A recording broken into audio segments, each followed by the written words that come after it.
Klaus. Have you been outside this morning? It's so hot out there. Oh, yeah, I know. I really don't like this heat. The temperature's already in the 90s, and the weather app on my phone predicts it's going to get even hotter. And to think it's not even really summer yet. Yes, we've certainly had some strange weather recently. Those storms we had last month were awful. They completely destroyed the plants in my front yard. You know, I watched a great TV show the other day about the weather. It was really interesting. It was about scientists in different parts of the world who were trying to understand the weather better. I wanted to watch it because, well, I get quite nervous in storms. And I thought if I understood them a bit better, I might not worry so much. Oh, is that right? You never said anything about that before. Still, it's important to take bad weather seriously. You know, to stay safe.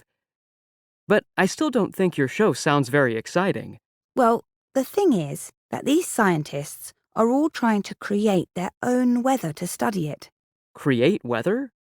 But no one can do that. Well, there you are. You should watch this show. I think it might be on again later in the week. I'm gonna be on vacation later this week. Why don't you tell me about it instead? All right. Well, there are these two scientists here in the United States who developed a cannon, or a big gun, to fire hailstones at 500 miles per hour. Hailstones? Yes, hailstones are the little pieces of ice that fall from the sky during some storms. Oh, yeah, right. And what's the purpose of that? They think that hailstones may be harder than ordinary ice. This is helping them to find out. Then, there is a researcher in Switzerland who is studying avalanches. Avalanches are large amounts of snow that fall down a mountain, right? Yes, that's it. We think snow is so light, but it can travel at speeds up to 250 miles per hour in an avalanche. This scientist starts his own avalanches to find out how that happens. That sounds dangerous.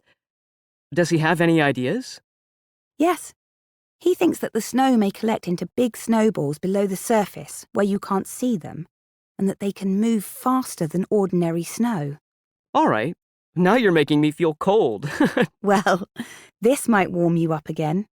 There's a scientist in Japan who studies wildfires, or fires in nature, that are very hard to control. Oh, yes, terrible. There's a lot about those in the news at the moment. California, Australia.